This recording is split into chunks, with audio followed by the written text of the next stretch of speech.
কংগ্ৰেছ দলে আমি শদিয়া ব্লক কংগ্ৰেছৰ আমাৰ গুৰ্খা চেল কিষাণ চেলৰ উদ্যোগত আমি আজি ধৰ্ণা কাৰ্যসূচী লৈছোঁ।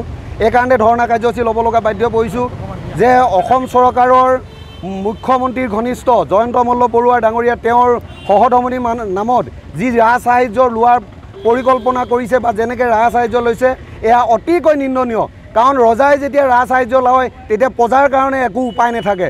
গতিকে আজি আমাৰ লাখ লাখ নিবনুৱা যুৱক যুৱতী আছে, লাখ লাখ মানুহে আজি নিবনুৱা হৈ অসম এৰি বিদেশত বহু বহিৰাজ্যত কাম কৰিছে। সেই মানুহৰ প্ৰতি কোনো ভাল ভাৱ নেদেখুৱাই, কোনো প্ৰেৰণা নিদি আজি মন্ত্ৰীৰ বিধায়কৰ পত্নীৰ নামত তেখেতলোকে যি ৰাজ সাহায্য লোৱা কাৰ্য কৰিছে এয়া অতি নিন্দনীয়, অতি গৰিহণাযোগ্য। আৰু এই কথা যেতিয়া আমাৰ সংবাদ মাধ্যমৰ কৰ্মীসকলে যেতিয়া প্ৰশ্ন কৰে বা ৰাইজে যেতিয়া প্ৰশ্ন কৰে তেতিয়া সাংবাদিকসকলক যি তুচ্ছ তাচ্ছিল্য কৰি তলৰ জাতি মানুহ বুলি যি উপহাস কৰিছে এই উপহাসৰ বাবে আমি অতিকৈ লাজ পাইছোঁ। আৰু এই আমাৰ মন্ত্ৰী জয়ন্ত মল্ল বৰুৱা ডাঙৰীয়াক আমি ধিক্কাৰ জনাইছোঁ কংগ্ৰেছ দলৰ তৰফৰ পৰা। গতিকে আমি ক'ব বিচাৰোঁ যে সমগ্ৰ অসমত আজি নিবনুৱাই ভৰপূৰ, আজি দুখীয়াক 1250 টকা দি যি ফুচুলাইছে আৰু নিজে মন্ত্ৰী বিধায়কসকলে 50 লাখ টকাকৈ ৰাজ সাহায্য লৈছে। আৰু গৰুখুটিৰ গীৰ গাইসমূহ যেনেকৈ মন্ত্ৰী বিধায়ক বিজেপিৰ পালি নেতাৰ মাজত ভগাই লোৱা যি নীতি লৈছে, তেখেতলোকে চুৰ কৰি ভগাই লোৱা যি নীতি কৰিছে এই নীতিৰ প্ৰতি আমি কোনোমতে সমৰ্থনযোগ্য নহয় আৰু সমগ্ৰ অসমে ইয়াক ধিক্কাৰ জনাইছে। এতিয়া আমি শুনিবলৈ পাইছোঁ, আজি পোষ্টত পাইছোঁ যে মানৱ ৰবীন ডাঙৰীয়া যিজন এজন খাটি খোৱা শিল্পী, গণশিল্পী, তেখেতে কৃষিৰ লগত ফাৰ্মৰ লগত সদায় জড়িত হৈ থাকে, নতুন প্ৰজন্মক তেখেতে সদায় উদগনি যোগায়। তেনেকুৱা এজন ব্যক্তিয়ে এই গাই গৰুৰ যি 50 লাখ টকা ৰাজ সাহায্য তেখেতেও এপ্লাই কৰিছিল, কিন্তু তেখেতৰ নাম নাহিল। গতিকে তেনেধৰণে কাম কৰা যোগ্য ব্যক্তিসকলক কিয় নাম কৰ্তন কৰা হ'ল ইয়াৰ প্ৰত্যুত্তৰ বিজেপিয়ে দিব লাগিব। আৰু শেহতীয়াভাৱে কওঁ যে হিমন্ত বিশ্ব শৰ্মাৰ চৰকাৰে যি ৰাইজক মাৰি ৰাইজৰ কৰ কাটল টকাৰে যি তেখেতলোকে ব্যৱসায় কৰাৰ পন্থা লৈছে ইয়াৰ আমি ঘোৰ বিৰোধিতা কৰিছোঁ আৰু সমগ্ৰ অসমৰ মানুহে তেখেতক ইয়াৰ কাৰণে যোগ্য প্ৰত্যুত্তৰ দিব। ধন্যবাদ।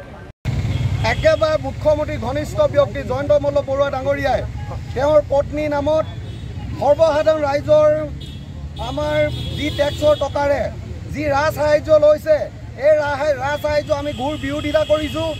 আৰু গৰুখুটি গৰু গাই গীৰ গাই নামত যি তেখেতলোকে হৰলুকি কৰিছে, দুৰ্নীতি কৰিছে তাৰ আমি তীব্ৰ গৰিহণা দিছোঁ। আৰু দুখীয়া জনসাধাৰণক 1250 টকা দি নিজে যি 50 লাখ টকা ৰাজ সাহায্য লোৱা যি কাৰ্য এই কাৰ্যক আমি ধিক্কাৰ জনাইছোঁ। আমি কংগ্ৰেছ দলে ইয়াৰ বাবে প্ৰতিবাদৰ বাবে ওলাই আহিছোঁ। সমগ্ৰ ৰাইজে সমগ্ৰ জনসাধাৰণে আজিলৈকে তেখেতলোকৰ যি টেক্সৰ টকাৰে বিজেপিয়ে যি ব্যৱসায় কৰিব আৰম্ভ কৰিছে, দুৰ্নীতি যি পোখা মেলিছে, বিজেপিৰ স্তৰৰ নিম্ন স্তৰৰ যিবিলাক ব্যক্তিক তেখেতলোকে মাধবাৰ মৰা যি নিয়ম কৰিছে এই কাৰ্যক আমি তীব্ৰ বিৰোধিতা জনাইছোঁ। আৰু কংগ্ৰেছ দলে সেইকাৰণে আজি প্ৰতিবাদ কৰিছোঁ। আমি জয়ন্ত মল্ল বৰুৱা পদত্যাগ কৰিবৰ বাবে দাবী জনাইছোঁ। আমি দাবী জনাইছোঁ যে জয়ন্ত মল্ল বৰুৱাই ৰাইজৰ কৰ টকাৰে 50 লাখ টকা যি ৰাজ সাহায্য লোৱাৰ যি পৰিকল্পনা কৰিছে এইটো তেখেতে বাদ দিয়ক। তেখেতে এই ৰাজ সাহায্য পৰিত্যাগ কৰিবই লাগিব, নহ'লে অসমৰ জনসাধাৰণে ক্ষান্ত নাথাকে আৰু ইয়াৰ বাবে উচিত প্ৰত্যুত্তৰ দিবৰ বাবে লাগিব। বিজেপিৰ যি MLA যিবিলাক পালি নেতা গৰুখুটিৰ পৰা গৰু যি ভগাই লোৱা কাৰ্য এই কাৰ্যক আমি তীব্ৰভাৱে আমি বিৰোধিতা কৰিছোঁ আৰু ধিক্কাৰ জনাইছোঁ। সৰ্বসাধাৰণ ৰাইজৰ যি টেক্সৰ টকাৰে তেওঁলোকে যি ব্যৱসায় কৰিছে এই ব্যৱসায়ক তেখেতলোকৰ নিজৰ টকাৰে কৰিবৰ বাবে অনুৰোধ জনাইছোঁ। দুখীয়াৰ টকাৰে তেখেতলোকে যাতে ব্যৱসায় নকৰে তাৰ বাবে আমি তেখেতলোকক ধিক্কাৰ আৰু আমাৰ কংগ্ৰেছ দলে প্ৰতিবাদ কৰিছোঁ। ধন্যবাদ। যিকোনো খবৰৰ বাবে যোগাযোগ কৰক 7099017330 লগতে 7099017110 নম্বৰত।